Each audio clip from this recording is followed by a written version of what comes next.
Ay mga kaibigan, samahan nyo ako magpakain ng alaga naming manok.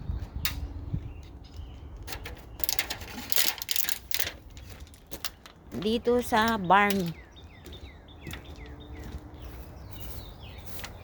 Ito ang ibibigay kong pagkain nila.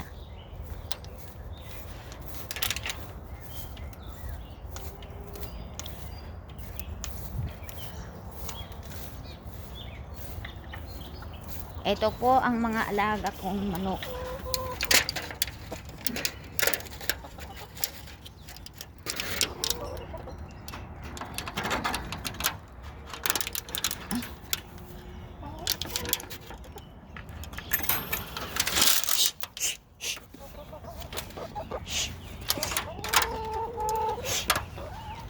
Ito po ang mga alaga kong manok. 5 ito. Ito ang binibigay namin na pagkain sa umaga.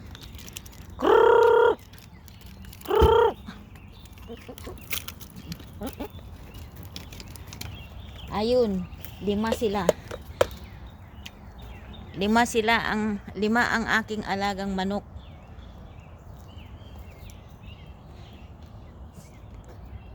At ako'y magbibigay din sa mga wild bird. Mga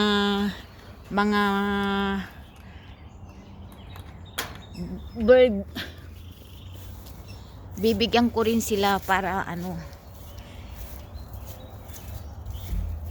Ito po ang aking ibibigay sa mga ano.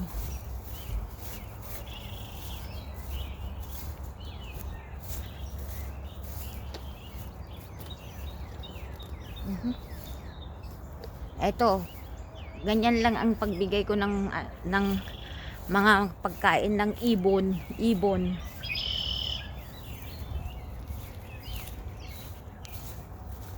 Kukunin ko yung tubig na inumin ng mga manok. Ito po ang aking tubig na ibibigay sa manok. Samahan nyo po kami. Samahan nyo po ako.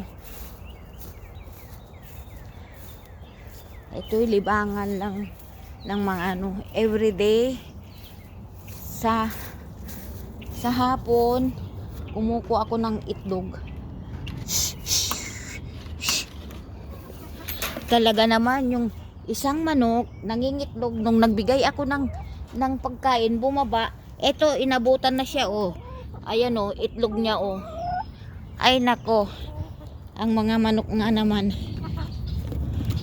Oh, sayang. Ito ang inuman nila. Ito ang inuman nila. Ay nako. Yung isang manok talaga inabutan na sa baba ng pangingitlog.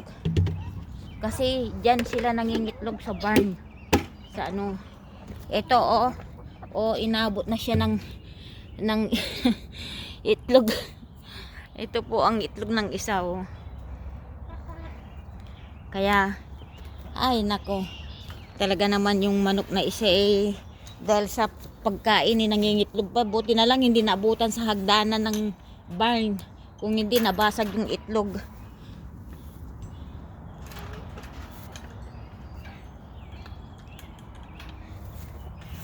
Ito ang araw-araw kong ginagawa dito sa Indiana. Tapos ang ginagawa ko pag ano, tinatanggal ko yung mga dumi nila para hindi maano yung barn. Dito sila nangingitlog. Kaya lang nung oh, ayan na, mayroon na rin palang isa. Mamayang hapon ako kukuha ng itlog nila. Kaya ano, ganun din lang naman, kukunin ko na rin kasi may kasama na doon sa isa.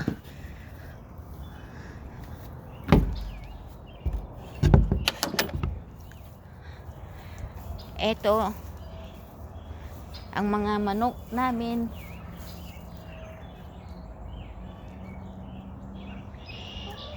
Eto na yung itlog. Mamaya kukuha pa ako ng mamayang hapon, kukuha ko ng iba pa kasi maaga pa naman.